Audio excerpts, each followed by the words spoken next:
প্রিয় শিক্ষার্থীরা, তোমরা কেমন আছো? আশা করি ভালো আছো। পবিত্র ম্যাথ অ্যাপের পক্ষ থেকে তোমাদের সকলকে স্বাগত জানাইতেছি। আমরা অষ্টম শ্রেণীর অঙ্কগুলো সলভ করতেছি। আজকে আমরা অনুশীলনী 3-এর পরিমাপ অধ্যায়ের কিছু অঙ্ক সলভ করব।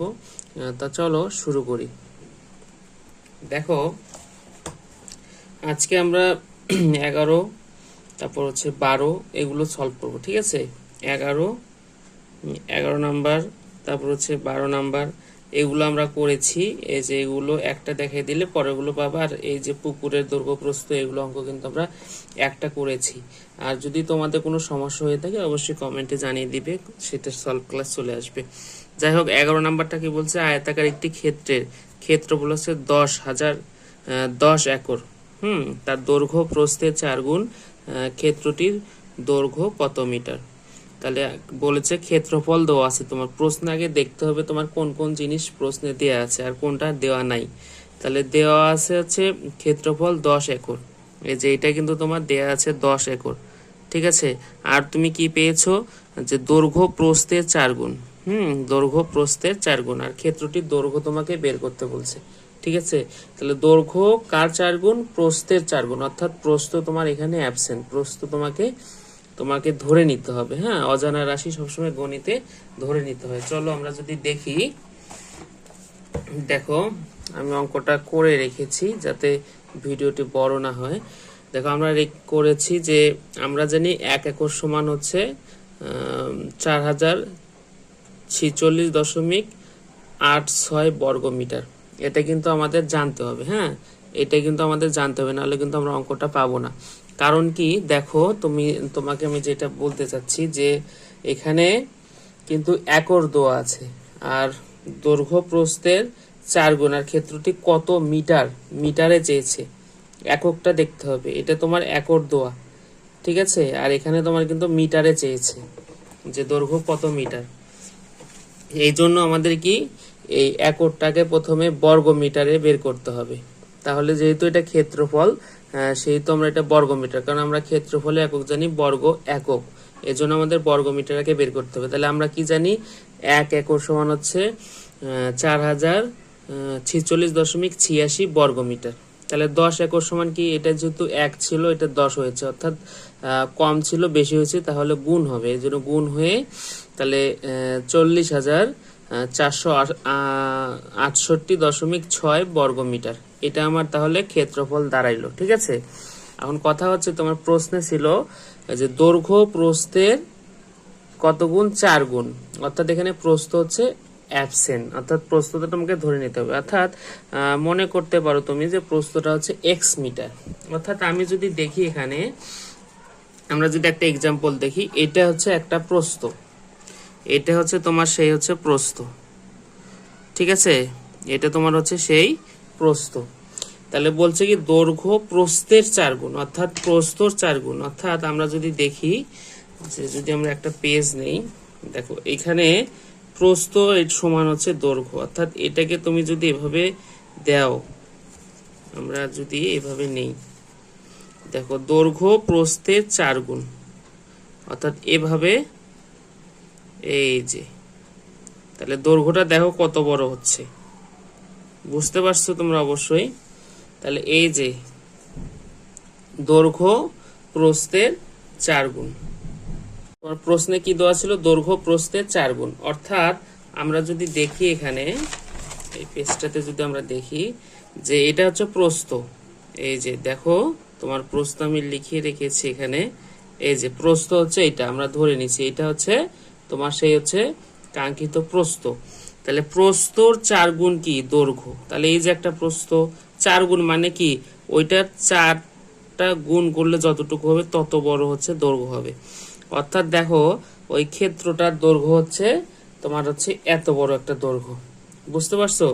অর্থাৎ এটাও তোমার প্রস্থ, এটাও তোমার প্রস্থ, এইটাও তোমার প্রস্থ।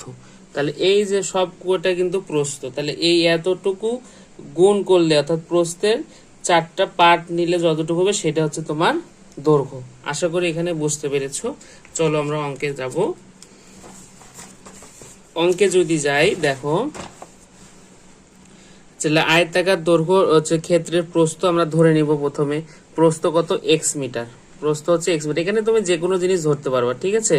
এখানে তোমাকে যে ওই এক্সই ধরতে হবে তা না, এক্স মিটার। তাহলে দৈর্ঘ্য প্রস্থ হচ্ছে এক্স মিটার হলে দৈর্ঘ্য কত হবে?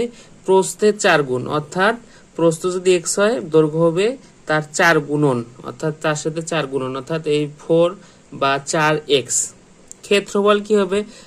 প্রস্থ ছিল এটা, দৈর্ঘ্য হচ্ছে এটা। ক্ষেত্রফল আমরা কি জানি? দৈর্ঘ্য গুণন প্রস্থ, অর্থাৎ দৈর্ঘ্য গুণন হচ্ছে প্রস্থ, অর্থাৎ 4x²। এখন দেখো এটা তোমার ক্ষেত্রফল বাড়াইছে না? কার? ওই ক্ষেত্রটার ক্ষেত্রফল বাড়াইছে। কিন্তু তোমার প্রশ্নে দেখো তো, প্রশ্নে তোমাকে কিন্তু দেওয়া ছিল না ক্ষেত্রফল 10 একর। 10 একরটাকে, এই যে 10 একর, 10 একরটাকে আমরা বের করে নিয়েছিলাম না? 10 একরকে বের করে নিয়েছিলাম কি 40,468.6 বর্গমিটারে আমরা বের করে নিয়েছি। তাহলে দেখো তো এইখানে একটা ক্ষেত্রফল, এখানে একটা ক্ষেত্রফল, তাহলে দুইটা ক্ষেত্রফল কি সমান না? তাহলে প্রশ্ন মতে আমরা কি লিখতে পারি যে 4x² ইকুয়াল হচ্ছে 40,468.6, তাই না? এখন এখান থেকে আমরা মান নির্ণয়ের মতো এক্স এর মান বের করব। তাহলে 4টা এখানে গুণ ছিল, এই পাশে ভাগ হবে, ভাগ করলে এটা হয়। তারপর একে যদি তুমি কি করো, x² আছে, ও পাশে যদি x² কনভার্ট পার করে দিতে চাও তাহলে রুট হয়ে যাবে। তাহলে রুট হলে তোমার থাকে 100.5840। তাহলে এক্স এর মান কত? 100.5840। তাহলে ক্ষেত্রটির দৈর্ঘ্য কত হবে? এখন দৈর্ঘ্য আমরা কি ধরেছিলাম? দৈর্ঘ্য ধরেছিলাম 4x অথবা 4x, ঠিক আছে। তাহলে এই যে 4x বা 4 গুণন x, তাহলে 4 গুণন x এর মান কত পেয়েছি? 100.5840। এই যে 100.5, এটাকে গুণ করে দিবা, তাহলে কত হবে? 402.336। তাহলে এটা তোমার কি, যদি দশমিক আছে, দশমিকের ক্ষেত্রে যদি দেখো তোমার 2 দশমিক পর্যন্ত নিতে চাও, তাহলে পরের সংখ্যাটা যদি 5-এর উপরে যায় অথবা 5 থাকে, তাহলে ওটা যদি না উঠিয়ে দাও তাহলে তার আগের সংখ্যার সাথে 1 যোগ করে দিতে হয়। এই জন্য 3-এর এখানে 4 হয়েছে। এইটা তোমার কি অ্যান্সার। বুঝতে পেরেছো? আর যদি না বুঝে থাকো অবশ্যই কমেন্টে জানিয়ে দিবে। আমরা আর একটা অঙ্ক দেখবো এখন, সেটা হচ্ছে 12 নাম্বার। যে একটি আয়তাকার ঘরের দৈর্ঘ্য প্রস্থের 1.5 গুণ। তাহলে দৈর্ঘ্য প্রস্থের হচ্ছে 1.5 গুণ। তাহলে আয়তাকার ঘরের ক্ষেত্রে দৈর্ঘ্য প্রস্থের 1.5 গুণ, ক্ষেত্রফল 216 বর্গমিটার, আর পরিসীমা কত? তাহলে এখানে দেখো 216 বর্গমিটার দেওয়া আছে এখানে, তাহলে তোমাকে আর ওই রকম বের করে নিতে হবে না ক্ষেত্রফল, ঠিক আছে। তাহলে আমরা অঙ্কে যদি যাই, দেখো পরিসীমা চেয়েছে, পরিসীমা কত? তাহলে আমরা কি পরিসীমা সূত্রটা জানি? পরিসীমার সূত্রটা হচ্ছে আয়তাকার ক্ষেত্রে 2 গুণন দৈর্ঘ্য যোগ প্রস্থ। এখন দেখো যদি অঙ্কে যাই, মনে করি আয়তাকার ঘরের প্রস্থ x মিটার, অর্থাৎ এখানে তোমার কিন্তু প্রস্থ দেওয়া নাই। এই যে প্রস্থ, দৈর্ঘ্য প্রস্থের 1.5 গুণ। তাহলে দৈর্ঘ্য প্রস্থের 1.5 গুণ, কার দৈর্ঘ্য 1.5 গুণ? প্রস্থের, অর্থাৎ প্রস্থ কিন্তু এখানে অ্যাবসেন্ট। অর্থাৎ যদি তুমি এটা প্রস্থ ধরো, এটা তুমি যদি একটা প্রস্থ ধরো, প্রস্থের 1.5 গুণ, অর্থাৎ এটা প্রস্থ ধরলা, ধরার পরে 1.5 গুণ মানে কি এটার আবার অর্ধেক থাকবে। হ্যাঁ, এই প্রস্থের ফির অর্ধেক অংশ থাকবে। অর্থাৎ আমি যদি তোমাকে কেটে দেখাই, যে দেখো এই যে, তাহলে প্রস্থ তোমার এটা, তার 1.5 গুণ, অর্থাৎ এটার অর্ধেক হলে কি হবে? 1.5 হবে। এটা হচ্ছে 1.5 গুণ, এই যে এতটুক হবে, ঠিক আছে। দৈর্ঘ্য প্রস্থের 1.5 গুণ। অর্থাৎ এটা তোমার যদি প্রস্থ হয়, এটা যদি প্রস্থ হয়, তাহলে প্রস্থটা 1.5 গুণ কি দৈর্ঘ্য, অর্থাৎ এটার অর্ধেক, আর এবং এই সম্পূর্ণটা যদি যোগ করো তাহলে এই যে এত বড় হবে। তাহলে এটা হবে কি তার দৈর্ঘ্য, আর প্রস্থ তোমার এতটুকু দেওয়া আছে। হ্যাঁ, এই যে এরকম ভাবে হবে, দেখো এই যে প্রস্থ এটা, ঠিক আছে। আর 1.5 গুণ বলতে তোমার এই যে এটা বুঝাবে। এই যে এটা বোঝাইলো, তারপরে এই যে দিক দিয়ে একটা যোগ হবে, তাহলে এতটুকু হচ্ছে তার ক্ষেত্র। ক্ষেত্রটা হচ্ছে এই যে এতটুকু। হ্যাঁ, এখন আমরা অঙ্কে যদি যাই, দেখো অঙ্কে যদি যাই কি বলছে, যে প্রস্থ আমরা ধরে নিছি x মিটার, তাহলে দৈর্ঘ্য কত হবে? প্রস্থের 1.5 গুণ, অর্থাৎ x এর 1.5 মানে 1 এবং তার 1 এর অর্ধেক গুণ করলে যতটুকু হবে সেটা, এর এত মিটার। তাহলে দেখো এখানে যদি মিশ্র ভগ্নাংশকে তুমি যদি এমনিতে ভগ্নাংশ আকারে লিখতে চাও তাহলে কি হবে, এটার সাথে এটা গুণ করে এটা যোগ করতে হবে, ঠিক আছে। অর্থাৎ 2 গুণন 1 যোগ হচ্ছে 1, তাহলে 2 অক্ষে 2 আর 1 3, এই জন্য কি 3/2, ঠিক আছে। তাহলে এটার সাথে এটা যদি গুণ করে দাও, গুণ সবসময় কি লবের সাথে হয়, এই জন্য কি 3x বা 3x/2। তাহলে আয়তাকার ঘরের ক্ষেত্রফল কত হচ্ছে, দৈর্ঘ্য গুণন প্রস্থ। তাহলে দৈর্ঘ্য কত, তোমার দৈর্ঘ্য বেরোলো এটা, এই যে এটা হচ্ছে তোমার দৈর্ঘ্য, আর প্রস্থ কত এক্স। তাহলে কি দৈর্ঘ্য এটা, প্রস্থ এটা, গুণ করলে কি হবে, সবসময় কি গুণ লবের সাথে হয়, যেটা একটু আগেই বললাম। তাহলে এটার সাথে গুণ করলে 3x²/2 এত বর্গমিটার। এটা তোমার কি বাড়াইলো, এটা ক্ষেত্রফল বাড়াইলো। কার ক্ষেত্রফল, তুমি যে ক্ষেত্রফলটা ধরে নিয়েছিলে, অর্থাৎ প্রস্থ দৈর্ঘ্য নিয়ে। তাহলে এইখানে তোমার একটা ক্ষেত্রফল পেয়েছো, তাই না। আর প্রশ্নে দেখো, প্রশ্ন যদি আমি তোমাকে দেখাই, প্রশ্নের মধ্যেও কিন্তু একটা ক্ষেত্রফল তো আছে।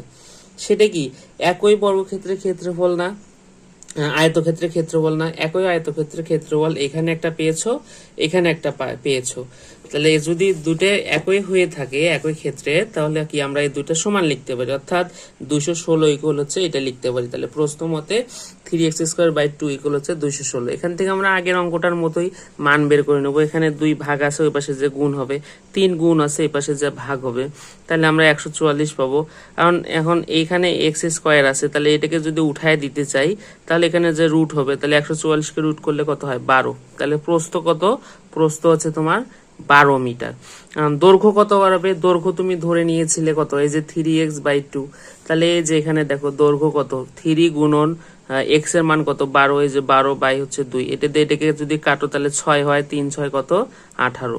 আর এখানে লিখে দেওয়া হয়েছে মান বসিয়ে, অর্থাৎ তুমি যে এখানে মান বসিয়েছো সেটা এখানে যেন লিখে দেওয়া হয়েছে।